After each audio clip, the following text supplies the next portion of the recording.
늘 그래서 언젠가 법회 팔풍이라는 얘기를 했습니다. 팔풍이가 아니고요, 팔풍입니다. 8가지 종류의 바람이다.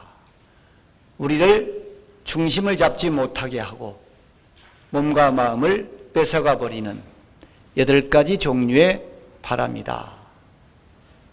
오늘 보름법회에 오려고 하다가도 어떤 바람에 휩쓸려서 못 오셨잖아요. 이게 바람입니다. 나를 그쪽으로 더 강한 쪽으로 끌고 가버리는 바람이지요. 나는 아까 이 종무소 앞에 오다가 오늘 한 100명쯤 나오신다 그래서 오늘은 법회할 맛이 나겠구나 그랬는데 100명은 그냥 반밖에 안 되는 것 같아서 한편으로는 실망이고 한편으로는 또 감사함이 함께 교차가 됩니다. 저도 늘 스님이지만 이렇게 수십 년을 머리를 깎고 출가 생활을 하지만 마음의 중심을 잡기가 어려울 때가 많습니다. 근데 오죽하겠습니까? 먹고 살려고 하면은. 그래서 어쩔 수 없이 마음이 끄달리고 끌려가 버리고 노예가 되고 이렇게 살 수밖에 없겠지요. 우리가 불가 선가에 정반성이라고 하는 용어가 있습니다. 정반성은 저울의 첫눈금을 얘기합니다. 중심이지요. 자기 본분, 마음자리, 근본의 마음, 그것을 잃지 말아라. 우리가 뭐든지 기준이 중요하잖아요. 기준이 애매하면 흔들기 쉽습니다. 그래서 정반성은 저울의 첫눈금을 정반성이라고 하는데 그 정반성을 잃지 말아라. 이런 표현이 있거든요. 그래서 무슨 일을 하든 어디에 있든 자기의 본분, 근본, 깨달음의 자리, 부처님의 자리 모두 정반성이라고 합니다. 그래서 오늘은 이 혼탁한 시대의 세상에 우리 마음을 꼭 붙들어 올 수 없는 회방 놓는 내 마음을 빼앗아가 버리는 8가지 번뇌를 팔풍번뇌다 이렇게 얘기를 합니다. 한번 살펴보겠습니다. 팔풍이란 이, 쇠, 회, 예, 칭, 기, 고, 락 8개 우리들의 마음속에 들어있는 8가지 번뇌를 말합니다. 8종류의 바람이 불어와서 우리의 마음을 흔들어 버리기 때문에 바람풍자를 써서 8가지 종류의 바람이다. 그래서 팔풍이다. 이렇게 얘기를 합니다. 승속을 막론하고 거의 모든 사람들은 이 팔풍 속에서 살아가기 마련입니다. 팔풍은 몸과 마음을 괴롭히고 미혹하게 만드는 번뇌로 세속팔풍이다 이렇게 얘기하기도 합니다. 왜 세속팔풍일까요? 그것은 팔풍이 주로 세속에서 일상생활 속에서 일어나는 여러 가지 바람, 일들이기 때문에 세속팔풍이다 이렇게 얘기를 하기도 합니다. 불지경론에서 이렇게 말씀하셨어요. 무릇 수행자는 몸과 마음을 고요하게 가져서 편안하게 움직이지 말아야 하나니 비록 팔풍이 거세게 불어온다고 할지라도 움직이지 말아야 한다. 그래서 신체급 수족을 적연안 부동할지니 팔풍치 부동하라 그랬죠. 결국은 작은 것에도 우리는 견디지 못합니다. 비난, 또 칭찬, 금전적인 재물, 명예, 지위, 자리, 먹을 것도 우리가 어떻게 보면은 함부로 조절을 못 하잖아요. 나는 물만 먹어도 찐다 하는 분도 있지만 그래도 뭘 드시니까 찌겠죠. 어쨌든 유혹을 견디지 못합니다. 이것이 바람입니다. 바람이 나를 그쪽으로 쏠려가게 만든다는 거죠. 근데 그 쏠려가지 않게 하는 방법은 뭘까요? 정과 해입니다. 정은 뭘까요? 고요함이지요. 결국 뭐예요? 버티는 힘입니다.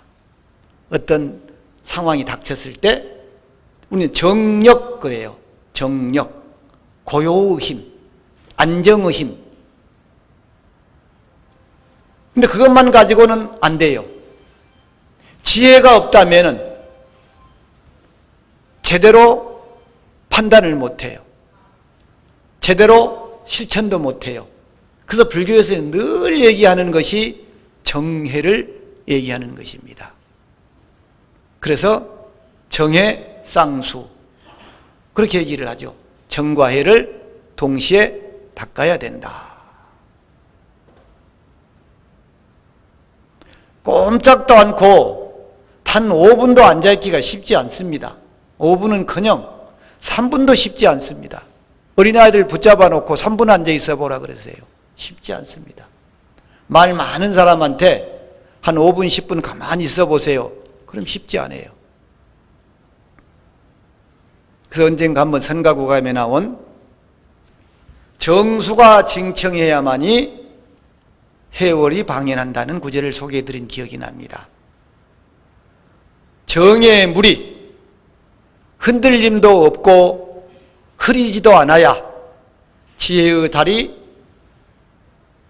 모양 그대로 비치지요. 나타나지요. 자, 물살이 흔들리면 달이 어떻게 돼요? 찌그러집니다. 이게 징이에요. 또 그 물이 혼탁하면은, 흐릿하면은, 불순물이 들어있으면 달이 제대로 나타나지 않죠. 이것이 청입니다. 그래서 징청이라 그래요. 징청. 징은 흔들림이 없는 것, 청은 혼탁함이 없는 것.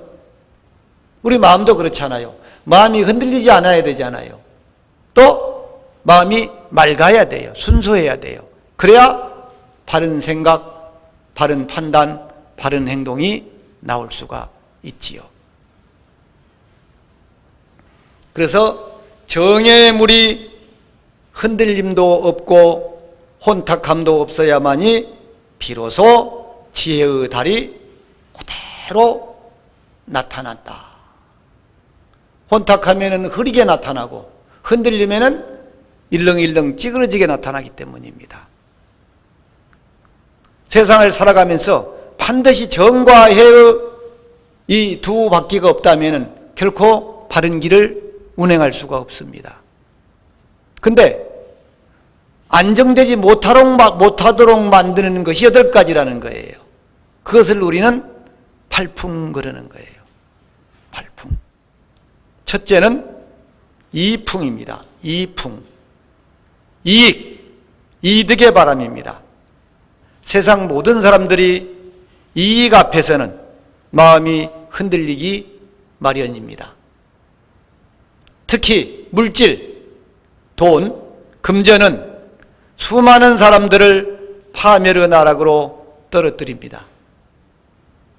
고래로 많은 사람들이 비리를 저지르고 몰락하는 것은 거의 모두가 이풍으로 원인한 것들이더라. 뭐 가족도 없고 형제도 없고 뭐 친구도 없죠. 이풍 앞에서는 크게 흔들립니다. 이풍 앞에서는. 두 번째는 쇠풍이다 그럽니다. 쇠풍은 뭡니까? 손해를 보는 것입니다. 앞에서는 이익을 보는 것이고 두 번째는 손해를 보는 것이요.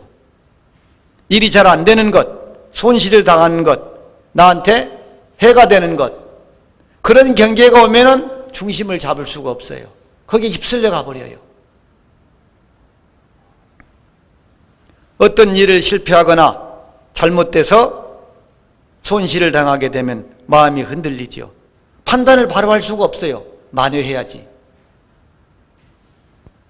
그러니까 돈을 잃은 사람들, 주식을 한 사람들 몽땅 갖다 받고 어떻습니까? 본전은 돼야지 하다 보면 더 많은 손실을, 판단력이 흐려져요. 이미 끌려가 바람이 나를 몰고 가버린 거예요.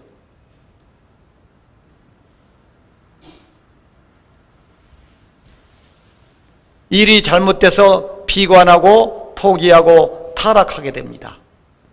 이것을 쇠라고 해요. 쇠풍이에요.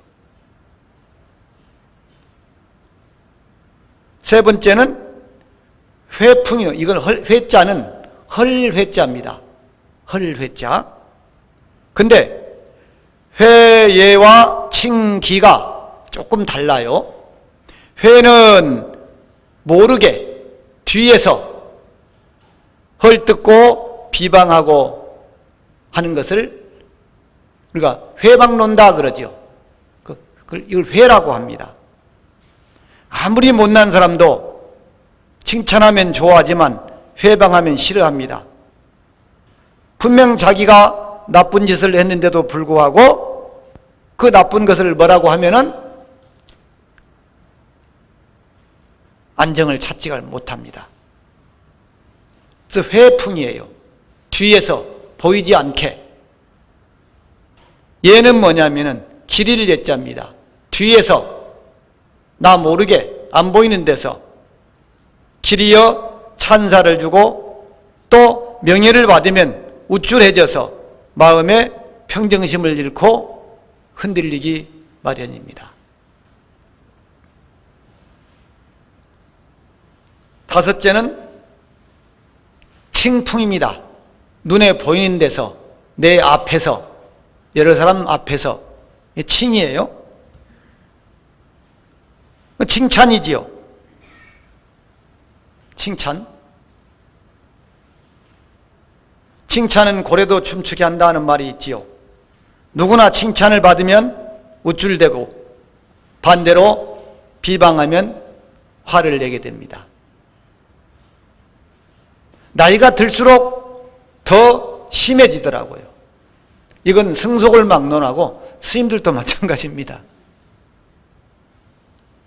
좋은 말만 해줘야 되고 나쁜 말은 듣기 싫어하고, 그러니까 점점 더 그렇게 돼요. 마음이 유연해야 되는데 절대 나이가 들면 마음이 유연하지 않습니다. 마음이 부드럽지 않아요. 마음이 딱딱해져요.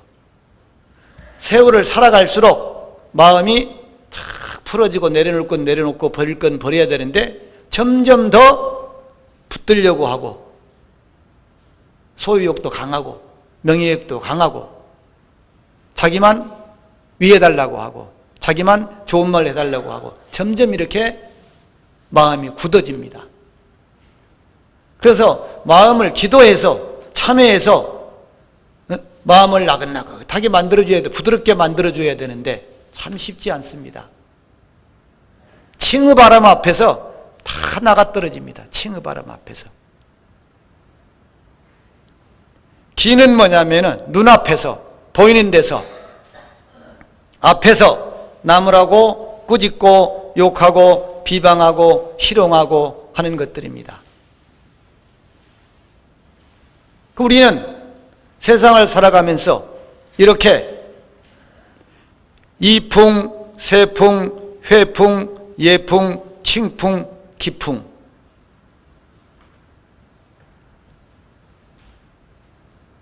이 8가지 바람 속에서 살아갑니다. 이익을 볼 때, 손해를 볼 때, 뒤에서 회방할 때, 뒤에서 칭송할 때, 앞에서 칭찬할 때, 앞에서 비난할 때 이렇게 다양하고 변화무쌍한 경계를 당해서 동요하지 않는 사람이 어떻게 보면은 참다운 지도자지요. 그런데 지도자일수록 더 바람에 놀아나더라고요. 남 말도 안 들어요. 지위가 높은 사람일수록 더 바라더라고요. 더 기분 나빠하고 더 화를 내고 더 참지 못하고. 참 쉽지 않습니다. 저는 늘 평소에 그런 얘기를 하죠. 수행이 될수록, 기도를 많이 할수록 이런 팔풍에 흔들리지 말고 마음도 더 유연해지고 넓어지고 더 배려심이 나야 되는데, 기도를 하면 어떻게 돼요? 고정이 돼버려요. 종교도 마찬가지입니다. 종교가 깊어질수록 더 유연해야 되는데 더 고정이 돼버려요. 이거 아니면 안 된다. 이것이 제일이다.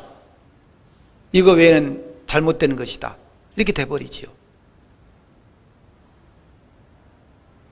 그래서 제가 어디서 얘기를 할 때 자기 종교에서마저 편안했을 때, 자유로웠을 때 진정한 종교인이 될 수 있다.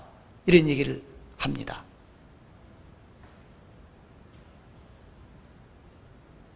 자기 종교에 맞아. 행복하기 위해서 종교를 선택하고 종교 생활을 하는데, 그 종교가 오히려 행복을 얽어매는 거라면, 행복의 노예를 만든다면, 다른 사람이 볼 때는 전혀 행복하지 않는데 자기만 이러고 있는 거예요. 잘못된 거지요. 그래서 이런 바람이 불어왔을 때 흔들리지 않는 건 쉽지 않습니다. 좀 덜 흔들리라는 거죠. 동요하지 않는 사람이 참다운 지도자고 수행자라고 할 수 있다. 일곱째는 고풍입니다. 괴로움이에요. 조금만 아프고 괴롭고 힘들면은 그냥 짜증이 나고 불평이 나오고 힘들죠. 어제 도반 스님하고 차를 한잔했는데, 이제 나이가 살살 들어가니까 아픈 데가 많잖아요. 생기잖아요. 그 어려서는 이제 사고를 얘기를 하잖아요. 사고가 뭐죠? 네? 생로병사를 사고라 그러잖아요. 네 가지 괴로움. 태어나는 것이 괴로움이다. 늙는 것이 괴로움이다. 병드는 것이 괴로움이다. 죽는 것이 괴로움이다. 그러죠? 근데 병들고 죽는 것은 괴로운 것 같은데 태어나고 늙는 것은 괴로움이라고 많이 못 느낍니다. 특히 젊어서는 못 느낍니다. 근데 도반 스님이 어제 차를 마시면서 저한테 뭐라 그러냐. 스님, 늙는다는 것이 괴로움인 줄을 절절하게 느낍니다, 요즘. 이해가 되십니까? 젊은 사람들은 몰라요. 늙는다는 것이 고통이라는 것을, 괴로움이라는 것을 이제 알 것 같습니다. 알 것 같습니까?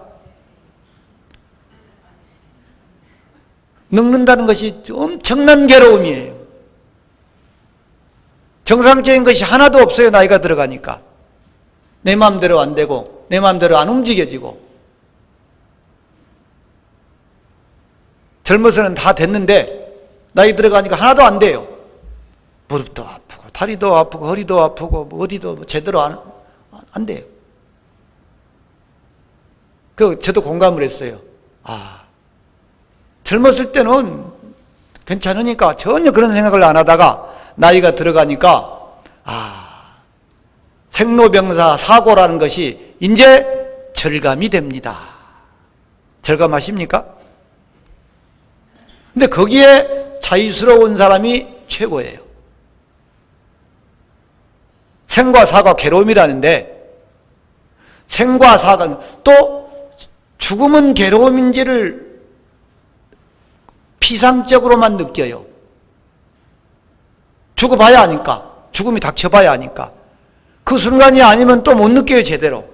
그저 비상적으로 남은 거 보고 이해하는 거예요. 근데 어떡합니까? 태어나는 것은 축복이다.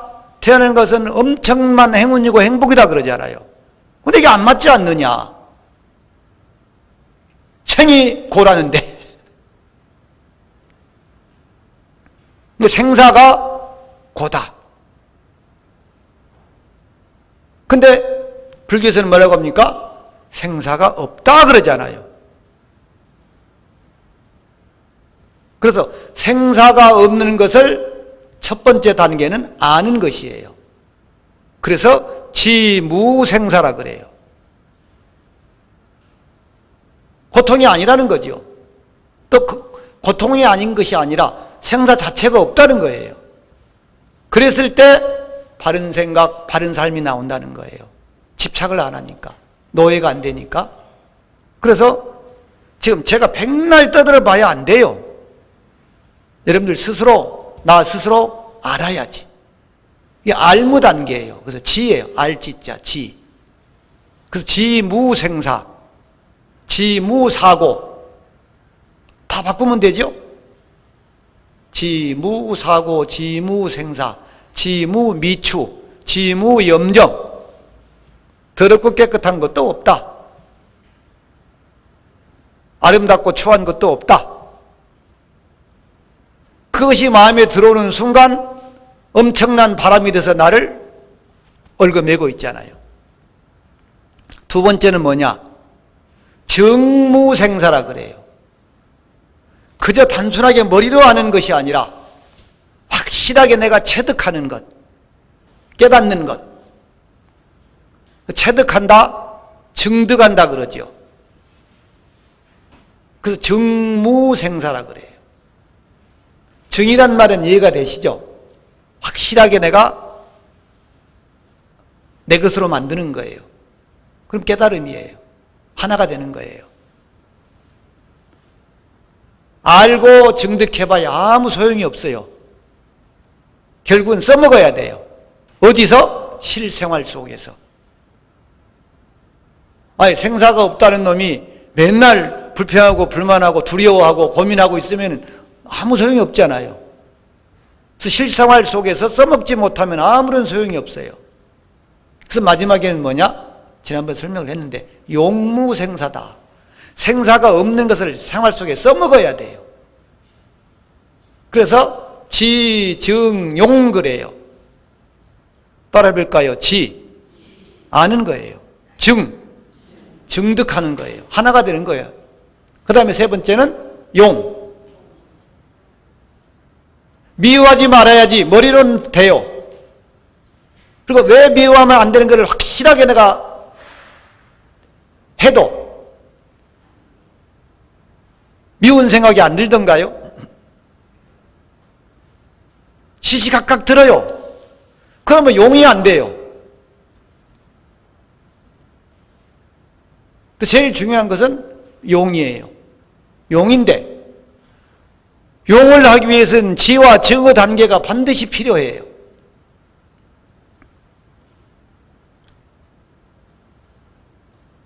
불평, 불만 다 마찬가지입니다. 그래서 마음의 수행이 되지 않으면, 기도가 제대로 되지 않으면 아무짝에 쓸모가 없어요.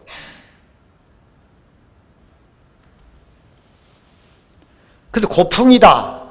괴로운 일을 당하거나 핍박을 받거나 조그만 나에게 마음에 들지 않는 그런 상태가 되면 마음이 흔들립니다.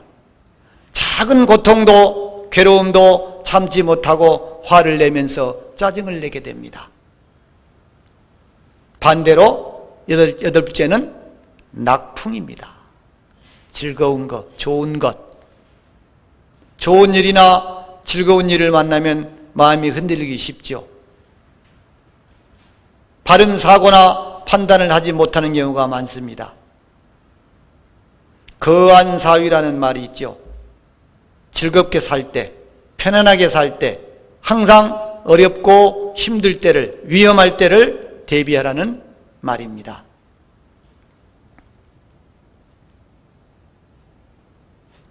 옛날에는 이런 것들 저희들 어려서 출가한 사람들은 다 외웠어요.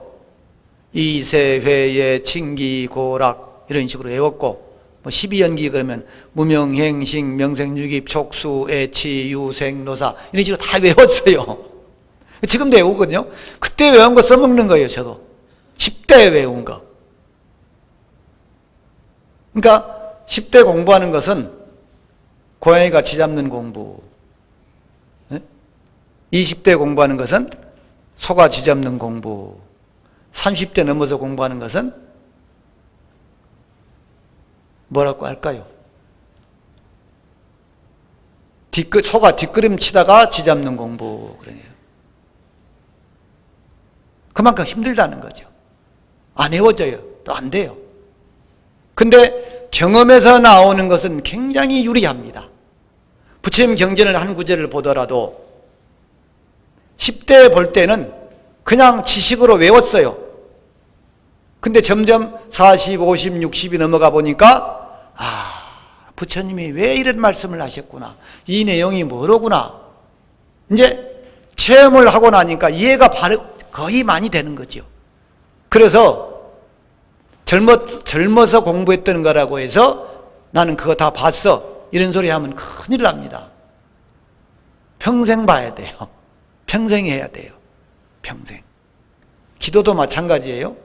30대 기도, 40대 기도, 50대 기도, 60대 기도 다 달라요.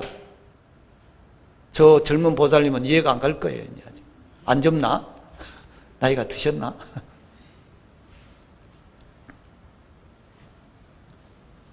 과연 누가 있어서 팔풍의 바람에 흔들리지 않고 의연히 대처할 수 있겠습니까? 그래서 부처님께서는 근데 왜 유인물이 없어요? 이거 많이 했을 텐데 이거. 팔풍의 바람에 흔들리지 않고 정을 얻은 사람은 비록 범부라 하더라도 부처님의 지위에 들어간다. 이렇게 하셨어요. 이런 사람을 우리는 해탈했다.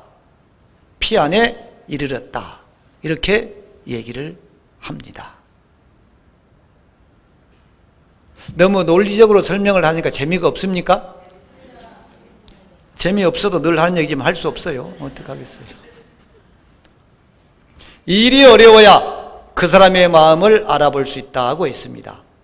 사난 방견장구심 그랬어요. 어려운 일을 겪어봐야 당해봐야 바약으로 비로소 장부의 마음, 그 사람의 온전한 마음을 볼 수가 있다. 그 마음이 나타난다. 평소에는 모르죠. 어떤 경계를 부딪혔을 때 비로소 그 사람의 본심이 드러납니다. 대구에 서루시지 송백조라는 말도 있습니다. 눈이 내린 뒤에 비로소 소나무나 잣나무의 절개, 진가를 확인할 수가 있다는 말입니다.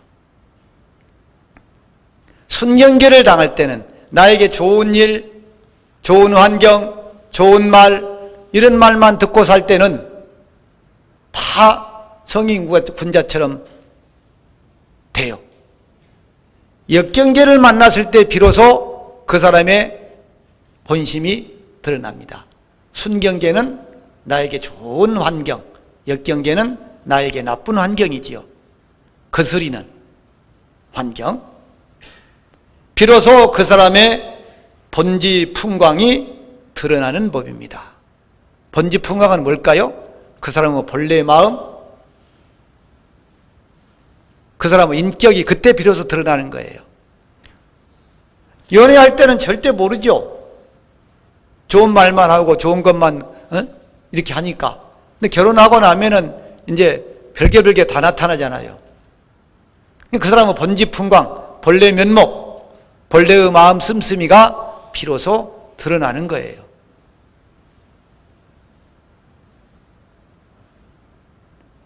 천지사방에서 팔풍의 바람이 세차게 불어와도 하늘에 있는 달은 꼼짝도 하지 않는다. 팔풍치 부동 천변월 그랬습니다. 팔풍이 거세게 불어와도, 팔풍의 바람이 거세게 나를 움직이려고 해도, 휘몰아 쳐도 하늘에 있는 달은 꼼짝도 안 하듯이 내 마음도 그렇게 된다면 얼마나 좋겠습니까? 팔풍취 부동 천변월 그랬습니다. 우리들의 삶도 이와 같습니다. 나에게만 어려움이 있고 나만 괴로운 것은 아닐 것입니다. 문제는 이 바람에 어떻게 대처하고 어떻게 느끼느냐는 것입니다. 여기서 우리가 기도하고 수행하고 정진하는 이유가 여기에 있습니다. 마음속에 부처님을 잘 모시고 정진의 끈, 마음의 끈을 놓지 않는다면 분명 팔풍의 노예가 되지 않고 우리들이 목적한 일을 원만히 성취할 수 있을 것입니다. 이제 얼마 있으면 부처님 오신 날이 또 다가옵니다.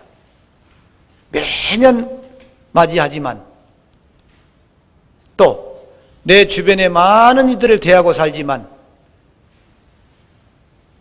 그분들이 모두 선지식이고 부처님이지만 하루에도 수많은 선지식을 만나고 수많은 부처님을 만나면서도 나는 팔풍의 노예가 돼서 선지식을 알아보지 못하고 부처님을 알아보지 못하고 그냥 지나치면서 살아갑니다. 그래서 제일 소중한 사람은 그 누구도 아니고 지금 내 옆에 있는 사람입니다. 팜플렛이 한 장 더 있죠? 그게 왜 이 한 장 더 했느냐면은 팔풍이라고 하는 글이 참 제대로 쓰인 글이 있어서 제가 소개를 해드릴까 하고 한 장 더 자료를 준비했습니다. 이 수심팔운이라고 하는 마음을 닦는 8가지 가르침이다. 8가지 개송이다. 그래서 티벳에 계시는 옛날에 게쇠랑리 당파라고 하는 스님의 글인데 너무 글이 좋아서, 그리고 마지막 구절에 팔풍이라는 글이 들어있어서 오늘 팔풍 얘기를 하면서 이 글을 좀 소개해 드리면 참 좋겠다, 이런 생각이 들어서 제가 가져왔습니다. 뭐 시간이 많이 지나가기 때문에 좀 할 얘기가 많았는데 티벳 불교에 대해서, 또는 여러분들 티벳 불교의 선구자가 바드마 삼바바입니다. 그 정도는 아시죠? 여러분들 부탄 성지순례 가면은 탁상락항이라고 하는 사원이 있죠. 거기에 뭐 호랑이를 타고 오셨다고 하는 분이 그 파드마 삼바바입니다. 그래서 불교를 전한 분이 파드마 삼바바라고 하면은 티벳 불교가 거의 어떤 왕에 의해서 숨었을 때, 역경을 당했을 때 다시 티벳 불교를 일으킨 사람, 우리는 아티샤 존자라고 하는 분이 있습니다. 그러니까 이분이 한 10세기 요 무렵이에요. 이게 아티샤 존자가, 여러분들이 차마고도에 보면은 구계왕국이라고 하는 나라가 있죠. 혹시 안 보셨으면 보세요. 구계왕국이라고. 이게 이제 티벳에서 토번이 멸망을 하고 그 왕자가 이제 왕위 싸움에서 이제 밀려나서 밖으로 나가서 세운 나라가 구계왕국이라고 하는 나라인데, 이 아티샤 존자가 인도 스님인데 그 구계왕국의 불법을 전하고 융성을 시키고 다시 티벳으로 와서 불법을 융성을 시킵니다. 그 시기에 스님이 이 게쇠랑리 당파라고 하는 스님입니다. 10세기 무렵에. 이분의 그 8가지 마음을 닦는 가르침이 너무 내용이 좋아서, 물론 인터넷 검색해 보시면은 내용이 조금 다를 수 있습니다. 그런데 뭐 그것은 참작하셔서 보시면은 한번 읽어보겠습니다. 처음에 보리심을 바란다는 내용의 가르침입니다. 소원을 들어주는 여의주보다 더 귀한 생명을 가진 소중한 모든 존재들의 행복을 위해서 완전한 깨달음을 성취하고자 하오니 언제나 그들을 소중히 여기게 하소서. 속으로 같이 읽으셔도 돼요. 결국은 모든 소원을 들어주는 것이 여의주입니다. 그런데 그것보다도 더 귀한 생명을 가진 모든 사람들, 모든 존재들의 행복을 위해서 내가 깨달음을 이루고자 하오니 언제나 그들을, 중생을 얘기하겠죠. 내 옆에 있는 모든 존재들을 소중히 여기게 하소서. 두 번째는 존중입니다. 존중은 낮추지 않고서는 이루어질 수가 없습니다. 언제 어디서나 누구를 만나든 나를 가장 낮은 존재로 여기고 마음속 깊은 곳으로부터 그들을 나보다 더 나은 사람, 더 높은 사람으로 받들게 하소서. 쉽지 않죠. 세 번째는 수행입니다. 그 무엇을 행하건 내 마음을 잘 살피게 하시고 나와 다른 사람을 위험에 빠뜨리는 번뇌가 일어난다면 단호히 그 번뇌에 맞서서 그것들을 물리치게 하소서.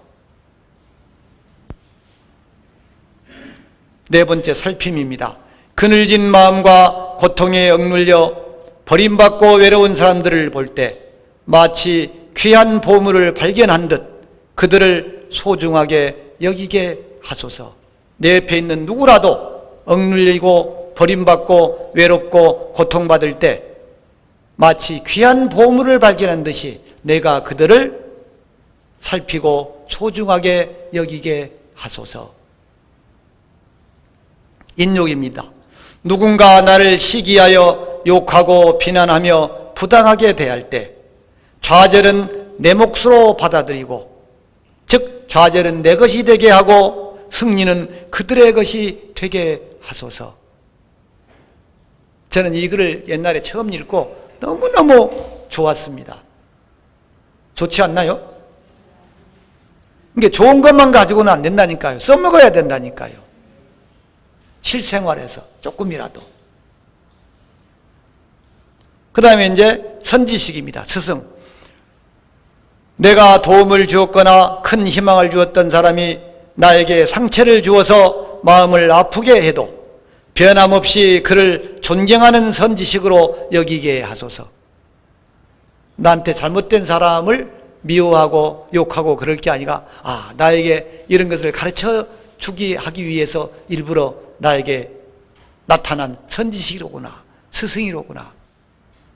그런 마음으로 산다면 옆에 아들이 애를 먹여도, 남편이 애를 먹여도 좀 나아지지 않겠어요? 당신이 선지식입니다.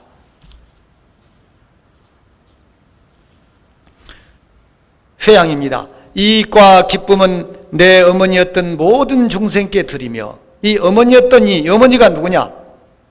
나를 키워주시고 나를 낳아주시고 길러주시고 사람 되게 해주시고 나를 낳아준 분만 어머니가 아니라 내 주변의 모든 이들이 중생은 다 불모다, 부처님을 만드는 어머니다 하는 얘기예요. 이익과 기쁨은 내 어머니였던 모든 중생께 드리며 내 어머니의 모든 상처와 고통은 은밀히 내가 짊어지게 하소서. 그들이 모르게 내가 다 짊어지게 해달라. 진짜 어머니의 마음입니다. 회양이 아니고서는, 진정한 회양의 마음이 아니고서는 안 되지요. 여덟째, 모든 행위, 나의 행위입니다. 모든 행위, 나의 행동 거지, 나의 삶이 세속의 팔풍에 물들어 더럽혀지지 않게 하시고, 이 팔풍이 나와서 제가 소개해드리는 거예요. 8가지 바람, 이쇠, 회예, 칭기, 고락. 모든 행위, 나의 삶이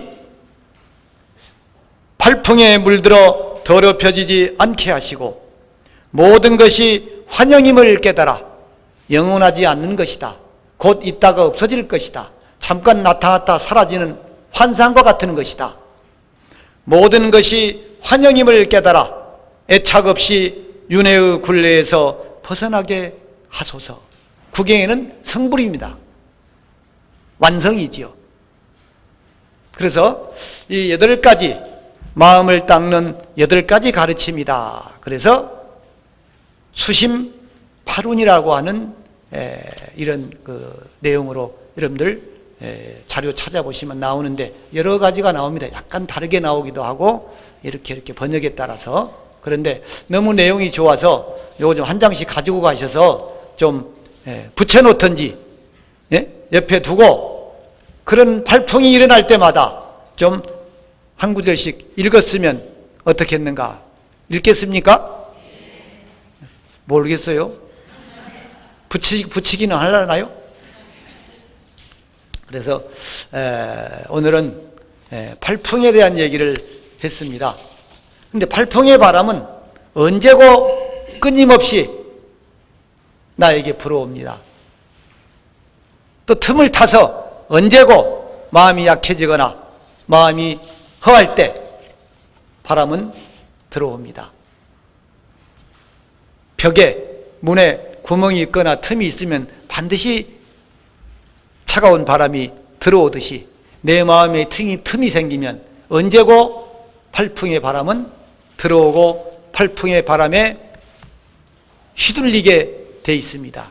그것을 조금 덜 휘둘리게 하고 굳건하게 정력을 만드는 것은 결국은 부처님을 마음속에 모시고 기도하고 정진하는 것뿐입니다.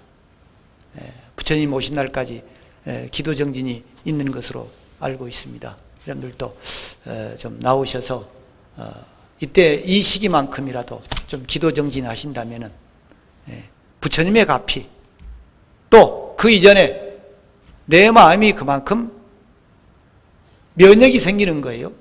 튼튼해지는 거예요. 그런 팔풍에. 그래서 시시각각 불어오고 있는 그런 여러 가지 바람에 좀 잘 견뎌서 늘 행복한 날, 행복한 가정 이루시기를 바랍니다. 마치겠습니다.